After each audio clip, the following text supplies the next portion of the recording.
for aging women, menopause is inevitable, and it comes with a myriad of symptoms that, to put it plainly, just aren't fun, right? And this morning, we're speaking with two women who want to help you take control of menopause and its symptoms instead of letting them control you. Joining us now is Dr. Nina Ali, OBGYN and menopause specialist, and Kimberly Slaughter, a patient. You're going to share your story with us in just a bit, but good morning. Thank you for being here. Good morning. Thanks for having us. Okay, so many women are, going through this. So Kimberly, share your journey with menopause and how it has affected you. Well, I'll tell you, Sophia, it's inevitable. We're all going to go through this, right? But I don't think that I really fully understood that it would truly happen to me until one day I was having these symptoms that just hit me dead in the face, right? That were more tangible. And debilitating, would you say? More so of extreme dryness all throughout the body, right? Yes. And I didn't expect that to be true. And I have since learned that I was having lots of symptoms before then that led up to the hot flashes, the sleepless nights, the just being hot all the time, anxiety to some degree, right? And they all were tied to menopause. And it was amazing to me when I was driving down the street one day and saw the sign on Texas Children's Hospital that said Women's Pavilion Menopause Center. I'm like, that's my destiny. Right? Yes, exactly. I need to know more answers. And so you went, you sought out answers. That's the first step, right? I did, yes. And that was important. My mother passed away a few years ago, and I lost her a few years before that to dementia. So I didn't have that mother role to dialogue with. And so I didn't have the answers, and it's a problem because we as women don't really talk about these things anymore.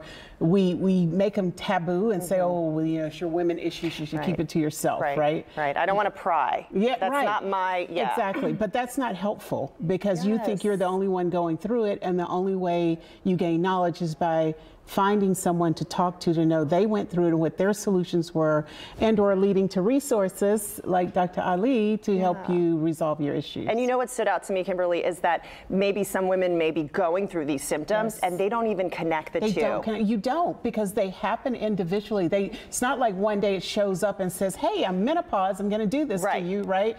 It's slow, gradual activities or issues that happen to your body, you're experiencing them, and you don't realize that they're interrelated, right? It's the weight gain. It's where you're gaining weight, right? It's things that you could do before. I could curtail what I was eating and drop 5 to 10 pounds quickly before, and now it's like, not only do I gain those 5 or 10, but 5 more want to come with them. Right. So you're like, well, that's I don't know. odd. This is not normal. Okay, Dr. Ali, talk about just the types of treatments that are available for women who are going through maybe perimenopause and menopause. Yes, so Kimberly's story is such a great example, and she expresses it so eloquently.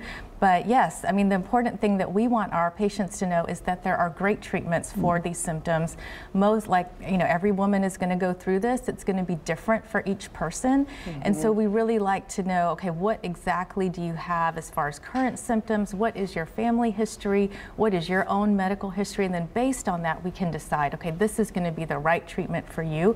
And also because menopause is sort of a journey. So it starts with perimenopause with certain presenting symptoms, and those evolve over years. So then we're going to also evolve how we're managing.